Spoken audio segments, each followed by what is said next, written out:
אחד הסימנים המובהקים להגות גדולה וחשובה זה שהיא עצמה הופכת למוקד של פרשנות. היא עצמה, אם נרצה, כשטקסט הופך לקנוני בתולדות המחשבה היהודית, הפרשנות של הטקסט הזה עצמה היא כבר חלק מהמחשבה היהודית. הדרכים השונים,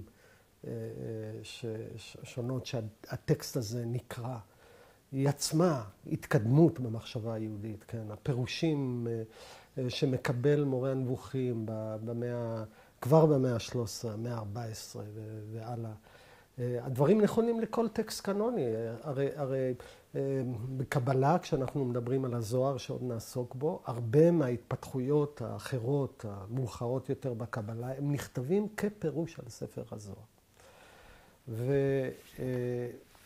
ומהופעתו של הרמב"ם כהוגה, גם בכתבים ההלכתיים שלו, משנה תורה, וגם בכתבים הפילוסופיים שלו, מורה נבוכים, הרבה מהעיסוק במחשבה היהודית הוא פירוש ותגובה לטקסטים האלה.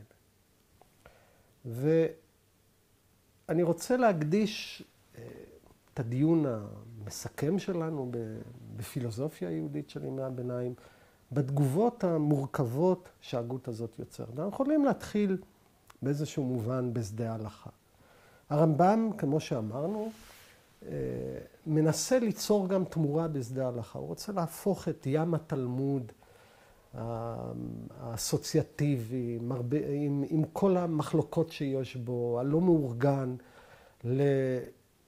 לחיבור הלכתי אחד, נגיש, מסודר, ללא מחלוקות, ללא משא ומתן, שנותן הלכה חתומה בכל תחומי התורה האפשריים.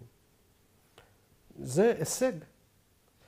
ובמובן מסוים המשנה תורה מתקבל בכל רחבי הקהילות היהודיות שנמצאות תחת שלטון האסלאם. נרצה הקהילות היהודיות דוברות הערבית, תימן, ועד לצפון אפריקה, לתוך ספרד המוסלמית. והטקסט הזה מקבל סמכות אדירה. אלא מה?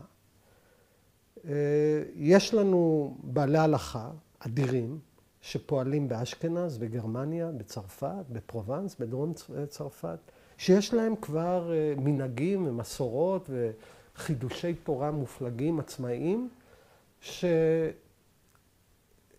שאצלם בעולם שלהם משנה תורה לא יכול להתקבל כספר סמכותי, המילה האחרונה של ההלכה, וחלק מהם בעיקר בפרובנס מתחילים בביקורת שיטתית על פסיקה כזאת או אחרת של משנה תורה, והמשנה תורה, ופה זה מאוד חשוב, הופך אצלם מספר הלכה מחייב לעוד עמדה מאוד חשובה, שצריך לשאת ולתת עימה כשגם מנסים לברר פשר של סוגיה וגם כשמנסים לפסוק. כך שמשנה תורה כמובן נהיה חיבור קלאסי בתולדות ההלכה.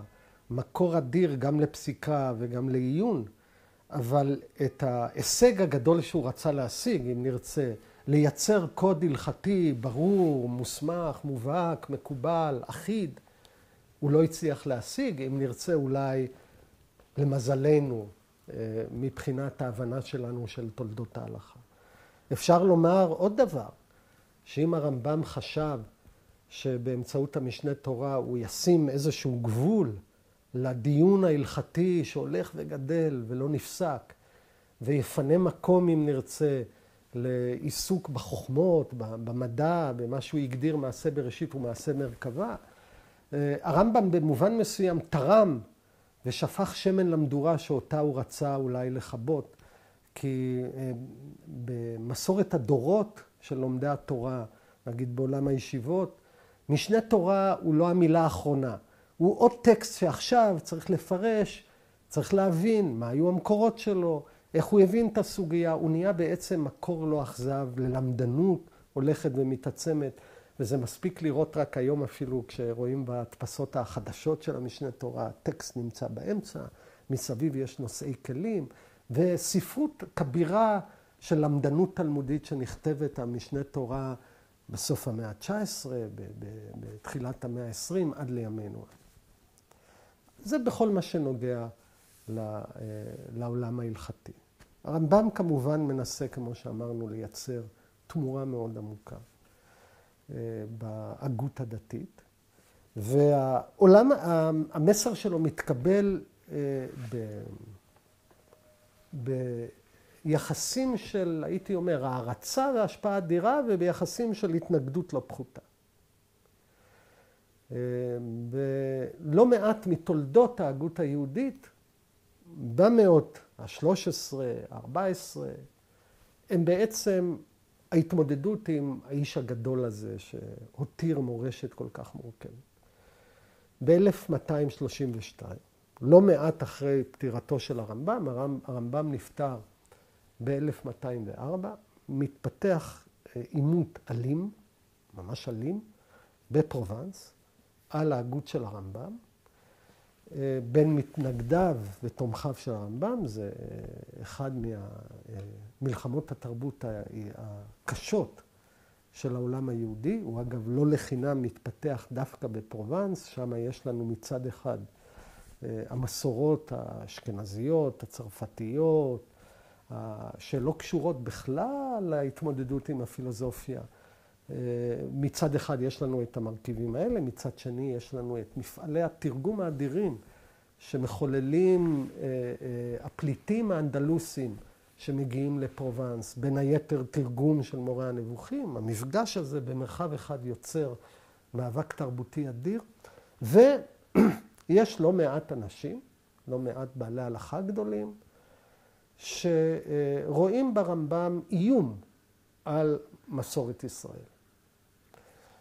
והם קוראים להחרמת החלק הראשון, ספר המדע, שקטעים ממנו קראנו, של המשנה תורה, החרמת ושריפת גם מורה הנבוכים, והם מעלים טענות מטענות שונות. אגב, הם מעלים טענות על כל המרכיבים של המחשבה שאנחנו דיברנו עליהם. למשל, העניין הזה של ההנחה שהאנשה, האנתרופומורפיזם, חמור מאלילות, ומי שמגשים את האל הוא מין, ואין לו חלק לעולם הבא, נראית בעיני אנשים שנראה, נגיד שלומי אמוני ישראל, אם אפשר לקרוא להם, נראית דבר נורא. הרי הם מכירים יהודים, מקפידים בקלה כבחמורה, שיש להם דימוי מואנס של האל. מה, על אלה אתה רוצה להגיד שאין להם חלק לעולם הבא? הם בשר מבשרנו ועצם מעצמותינו. אז יש התנגדות למפנה הזה של המחשבה שלו. שאגב, היא גם התנגדות של, הוא נראה, ההתמקדות שלו בטבע, נראית הוא שולל את הניסים, הוא שולל למשל תחיית המתים, שהיא נס אדיר. אגב, לא ברור מה המקום שלו במחשבה הזאת. הרמב"ם בחייו עצמו נאלץ לכתוב איגרת אפולוגטית מאוד מורכבת, איגרת תחיית המתים, שבה הוא מנסה להסביר למה ואיך הוא מאמין בתחיית המתים. יש הרגשה שהאיש הזה או המפלגה שלו, הזרם שלו, מערערים על הנס, אולי על ההתגלות. וכמובן התפקיד המרכזי שהוא נותן למדע ולפילוסופיה כמשהו שבעיניו, לא רק שניתן ליישב אותו עם תורת ישראל, הוא גם יש לו תפקיד דתי בלפני ולפנים של ההישג האדיר של אהבת השם, של יראת השם. בעצם הרמב"ם קובע שהמדע והפילוסופיה זה החלק הנסתר, הפנימי של תורת ישראל, מה שהוא קורא מעשה מרכבה. בעיני לא מעט הוגים, הדבר הזה נחשב ערעור על היסודות של היהדות. חלק מההוגים האלה הם גם נאמנים לקבלה. הקבלה בהרבה מובנים היא גם תגובה לעולם המחשבה הרמב"מי, וכמובן נעסוק בה הרבה. ולעומתם ניצבים תומכי הרמב"ם שעומדים מולם, שגם הם מתפצלים ביניהם על הפירוש היותר מתון, היותר רדיקלי של המשנה של הרמב"ם, והם עומדים בסערה מאוד גדולה. 1232, פולמוס הרמב"ם הוא מאוד מרכזי. אגב, חוזר על עצמו בהקשר הפרובנסלי יותר מאוחר, ב-1305, שוב השאלה של המקום של לימוד הפילוסופיה בקוריקולום היהודי, בחינוך של הצעירים. צריך לזכור שבפרובנס יש תמיכה אדירה לעולם של הרמב"ם, יש הרבה טקסטים שמפאת הנה שוב התנצלות של קורס מבוא, טקסטים של פרשני הרמב"ם, שלא נעסוק בהם, מהכתבים של שמואל אבן טבעון עצמו, יעקב אנטולי, מלמד התלמידים, אבן כספי, הרלב"ג, איש פילוסוף מאוד חשוב, לוי בן גרשון שכתב ספר מלחמות השם, שכותב פירוש על התורה, יש לו עיסוק אינטנסיבי מאוד בפירוש הרמב"ם, בפירוש סודות הרמב"ם. ישנה תמיכה או מסורת אדירה מימונית, שניצבת מול הזרמים האנטי-מימוניים שעומדים מולה. והוויכוח על מורשת הרמב"ם בהרבה מובנים הוא לב ליבה של המסורת היהודית, כולל גם התפתחויות של מימוניים במרחבים אחרים, לא רק בפרובנס, גם באיטליה, גם בספרד וכו'. אני רוצה באמת בסוף של העיסוק הזה, בפילוסופיה היהודית, ימי הביניים, לפני הפנייה שלנו אל הקבלה, לעסוק בדמות אחת, שנקראת חסדאי קרסקס, רבי חסדאי קרסקס, שהוא, הייתי אומר, אחד מההוגים היותר מרתקים, יותר עמוקים, שהיו במסורת המחשבה היהודית, שההגות שלו היא תגובה בהרבה מובנים למחשבת הרמב"ם, ומה שייחודי בה, ועוד מעט נטפל בהגות הזאת, זה שזו תגובה אנטי-רמב"מית על בסיס של טיעונים פילוסופיים. זאת אומרת, הרבה מהמתנגדים לרמב"ם אמרו, תראו, העניין הזה של העיסוק בפילוסופיה הוא זר לנו, הוא מאיים על תורת ישראל, הוא מקעקע את אושיות האמונה, הוא מביא לכפירה, הוא מביא לזניחת המצוות, הוא מפרש לא נכון את משמעות התורה עצמה. אין לנו חלק ונחלה בפילוסופיה הארורה וכו'. מה שמעניין אצל האדם הזה, חסדאי קרסקס, אצל ההוגה הזה, שהוא אחד מהפילוסופים, אני עכשיו מדבר עליו כפילוסוף, הוא אחד מההוגים היותר עמוקים, יותר חריפים, יותר חודרים, בגלל שהוא מציע התנגדויות פילוסופיות לעולם האריסטוטלי שהרמב"ם עומד מאחוריו. כמה מילים על האיש, באמת דמות מאוד מעניינת. הוא נולד ב-1340, אנחנו כבר מדברים על כמעט 130 שנה אחרי פטירת הרמב"ם.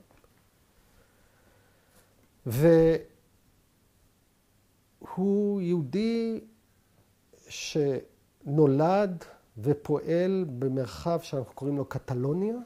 הוא פעל וגדל בברצלונה.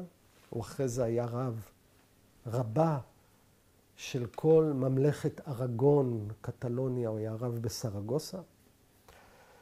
הוא תלמיד שייך לבית המדרש של הרמב"ן, משה בן נחמן. אנחנו נעסוק בדמות הזאת בהרחבה.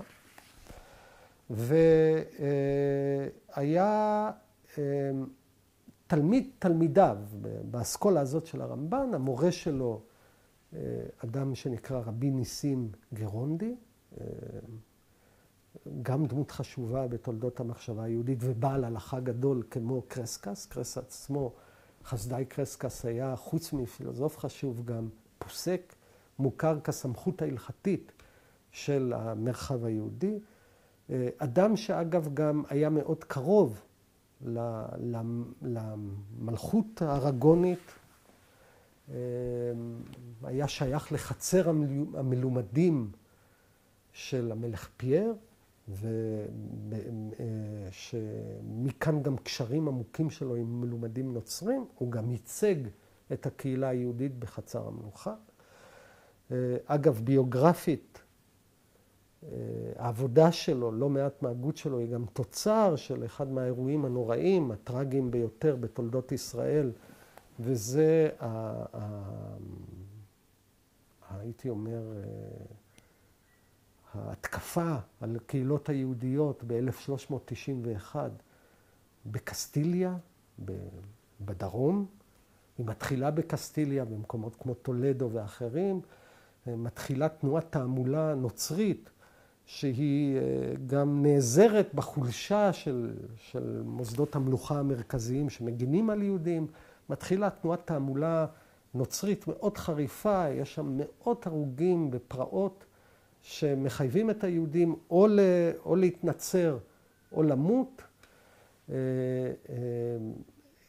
חסדאי קרסקס עצמו ניצל בגלל שהוא יושב בחצר המלוכה הארגונית בסרגוסה. בנו אגב, הוא אחד מהנרצחים, הוא ישב בברצלונה, יש לנו תעודות מצמררות של הניסיון של חסדאי קרסקס, בגלל הקשר שלו אל המלוכה, להגן גם על בנו והמשפחה שנשארה בברצלונה וגם על כל הקהילה היהודית. אנחנו מדברים על אירועים מצמררים שחסדאי קרסקס נמצא בליבם, ולכן בין היתר חסדאי קרסקס עוסק, לא מעט מהכתיבה שלו, קשורה לפולמוס היהודי נוצרי, כתיבה מאוד מרתקת. אבל הספר הפילוסופי החשוב שהאיש הזה משאיר, נקרא אור השם, חיבור מאוד חשוב, שהוא אגב חלק מחיבור יותר גדול של נקרא נר אלוהים ואור השם. הנר אלוהים הזה היה אמור להיות התקפה הלכתית על משנה תורה, הוא לא מופנה אל הרמב"ם.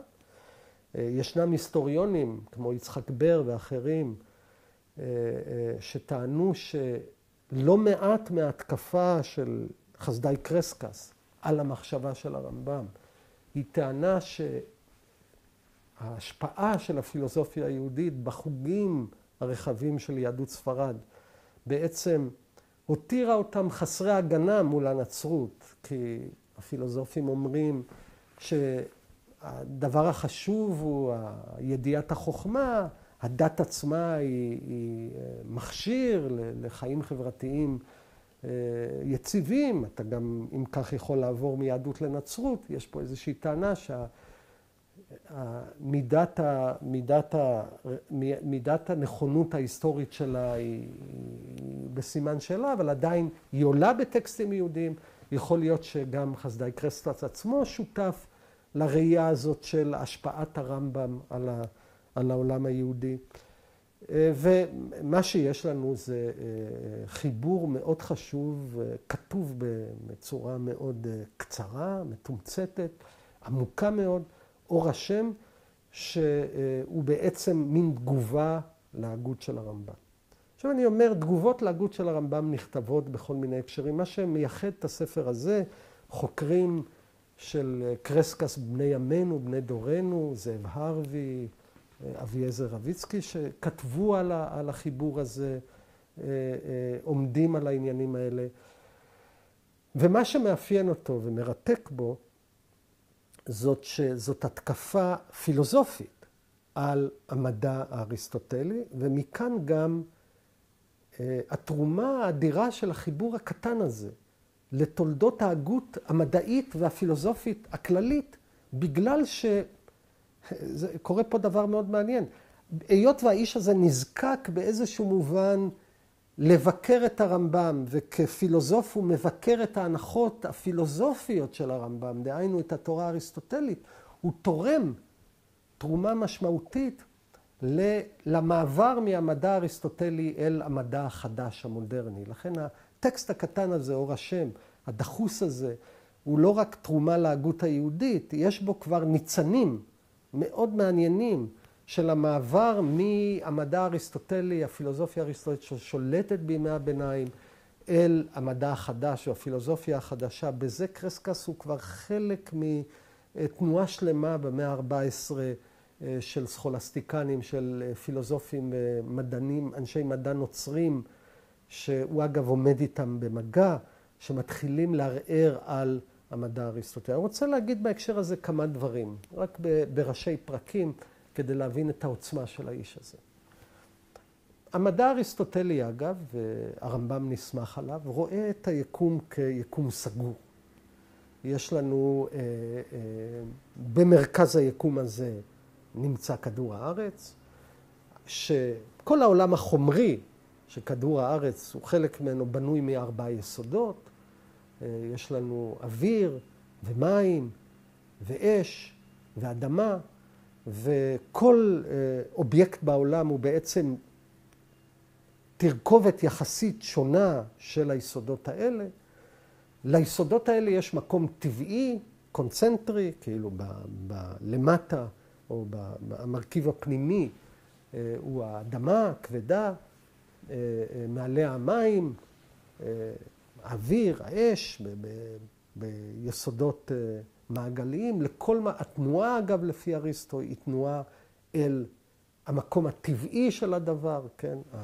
החומר האדמתי שואף לחזור אל המקום של האדמה.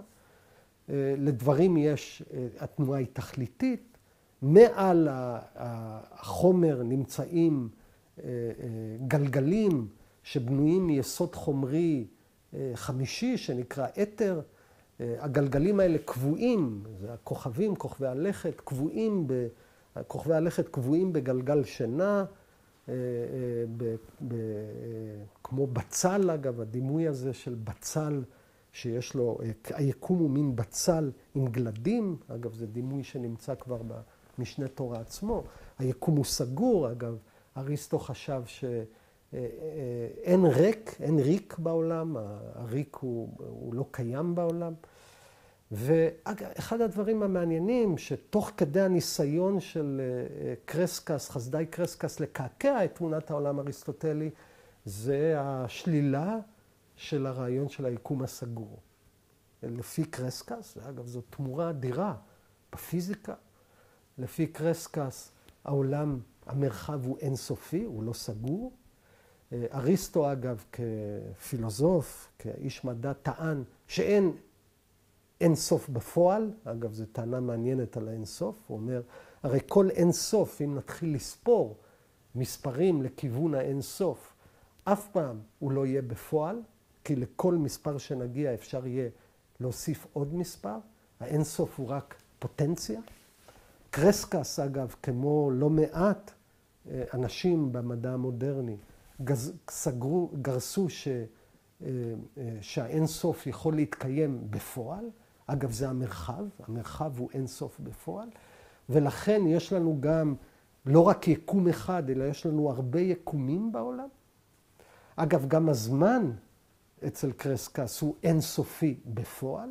הוא לא אוסף של יחידות דיסקרטיות שנוספות אחת לשנייה, אלא הוא משך אינסופי. יש פה תמורה מאוד עמוקה. ואנחנו יכולים להבין את המשמעויות שלהם לגבי מושג המרחב, לגבי מושג הזמן. הדברים האלה, אגב, השינויים האלה הם הכרחיים או חיוניים מאוד לעלייה של הפיזיקה הניוטונית. תנועה, אגב, יכולה להיות אינסופית. היא לא חוזרת למקום הטבעי שלה. אצל קרסקס יש לו דברים מאוד מעניינים על ערעור מושג התנועה האריסטוטלי התכליתי, שהוא בעצם פתח למדע החדש. יש פה הישגים מאוד מעניינים. ואחרי שקרסקס עושה את כל העבודה הזאת,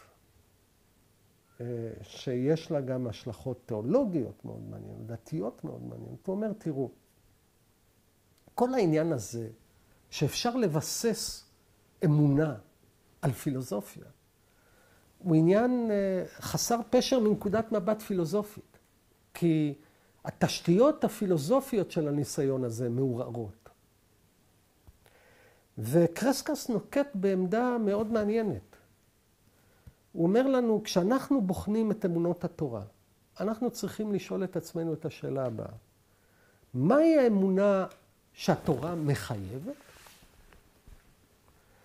מה המבנה הפנימי של האמונה הזאת? ואיזה ביאור אנחנו יכולים לתת לה בלי קשר להנחות מדעיות? יש פה איזו הפרדה בין מדע לתורה, שהוא מאפשר מצד אחד ניקיון מדעי, הוא מאפשר רדיקליזם מדעי, הוא גם פותח אפשרויות מדעיות, כי עכשיו המדע לא כפוף בשום מובן לדת. גם הדת אסור לה שתהיה כפופה למדע. כמובן, ופה להבדיל ממה שהוא חושב על הנצרות, הדת לא אמורה לסתור את המדע, אבל היא עולם בפני עצמו של התגלות, של אמונה שבאה מהתגלות, שצריך לברר אותו באופן פנימי. ולכן, אגב, כשקרסקס מגיע לשאלה, למשל, של בריאה, הוא אומר, כן, אמונת הבריאה היא פנימית, היא הכרחית, אבל היות והוא חושב על אינסופיות היקום והזמן, הוא לא חושב על בריאה בזמן, הוא חושב על בריאה מתמדת, האל מחדש בטובו בכל יום תמיד מעשה בראשית. והוא מייצר מושג מאוד מעניין של האוטונומיה של תחום האמונה מהמדע וההפך, שמבחינתו משחררים את האחיזה הזאת שלדעתו הזיקה לשני הצדדים. ויש לנו טקסט, אגב, בין, אפשר להגיד, השחרור הפילוסופי שלו מהתמונה האריסטוטלית, הופכת את קרסקס למבקר הכי עמוק של הפילוסופיה הרמב"מית, גם לפילוסוף רדיקלי בפני עצמו.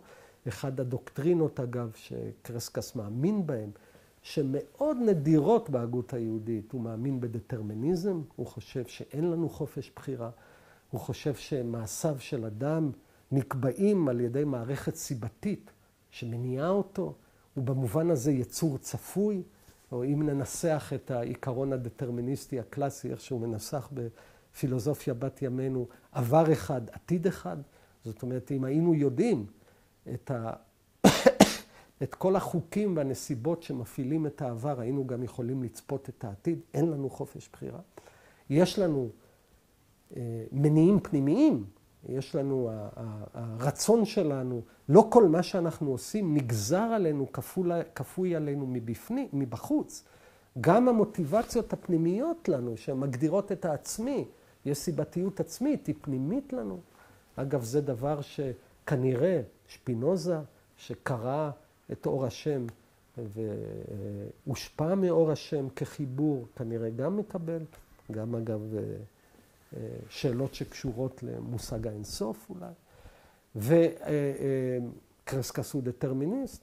קרסקס אגב חושב שמושג האמונה, שהיות והוא לא בנוי על התבונה, הוא לא בנוי על הוכחות, הוא לא סותר אותם, אבל הוא לא בנוי עליהם. הוא שאלה שהאדם, או שהוא מקבל אותם או שהוא לא מקבל, הוא לא רצוני בעצמו. הוא אגב מאוד שולל את העמדה של הרמב"ם שיש מצווה להאמין, אין מצווה להאמין. האדם מאמין או לא מאמין.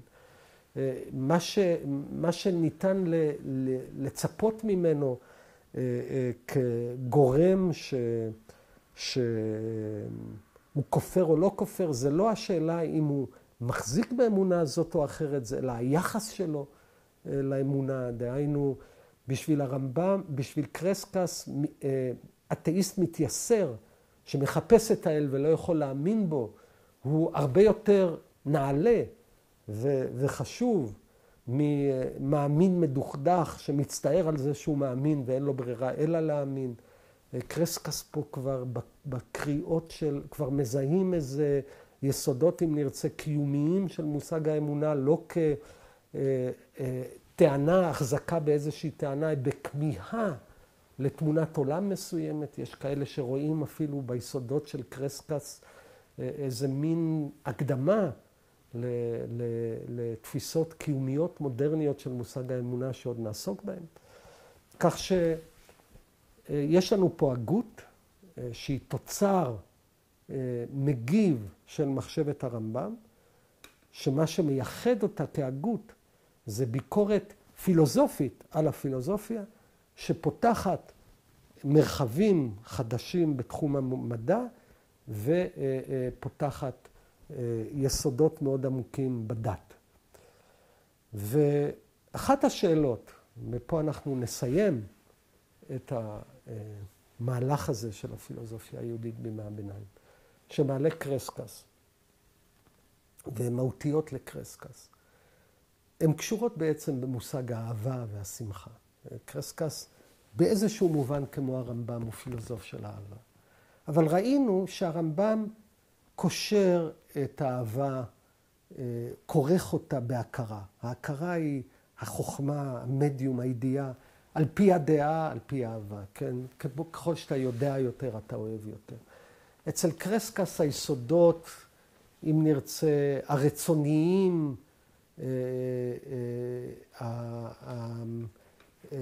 הרגשיים האחרים, שהם לא קשורים ביסוד הזה, אם נרצה, של החוכמה, של הדעת, עולים כיסודות המרכזיים של האהבה הדתית. האדם אוהב את האל במובן הזה שהוא דבוק בו, שהוא הולך בדרכיו. והאל אגב, שהוא כבר לא אל אריסטוטלי, שאינו מסוגל לפנות את האדם, אוהב את האדם אהבה מוחלטת. אפשר להגיד, אחד הטענות הרדיקליות, הספר הזה מלא בעמדות מאוד מעניינות, כשהוא עוסק בתפילה, הוא בעצם אומר, מהי התפילה? הרי אנחנו חיים בעולם דטרמיניסטי לפי קרסקס, הכל כבר נקבע. התפילה עצמה היא מוכרחת. התפילה עצמה היא בעצם תפילה שהאל תובע, נוטע בתוך האדם אל האל. היא ביטוי באופן פרדוקסלי, היא פניית האל אל האדם ולא פניית האדם אל האל. כמו שאנחנו פותחים את התפילה עצמה בהשם שפתיי תפתח ופי יגיד תהילתך. כך שהגות גדולה, כמו ההגות של הרמב"ם, מייצרת שיחה נוקבת של ביקורת ופרשנות, שאולי השיא שלה, השיא הפילוסופי שלה, כחלק מהשיחה הזאת, זאת המחשבה, ההגות הפילוסופית המדעית, שמושיר לנו חסדאי קרסקס בספר שלו אור השם. הדיון שלנו מכאן ואילך התמקד בזרם אחר, שהוא בהרבה מובנים גם זרם עצמאי, שמתפתח באותם מאות שההגות המימונית והאנטי-מימונית מתפתחים. במאות ה-12, ה-13, ה-14, ואנחנו נקדיש כמה שיעורים, כמה דיונים להתפתחות הקבלה, שאפשר להגיד משאירה חותם, בוודאי לא פחות, על תולדות ההגות היהודית, ויש בה יסודות רדיקליים גם, לא פחותים מהפילוסופיה. אנחנו נציג אותה, אנחנו גם נאמת אותה מול ההגות המימונית, ולעניינים האלה נפנה בדיונים הבאים.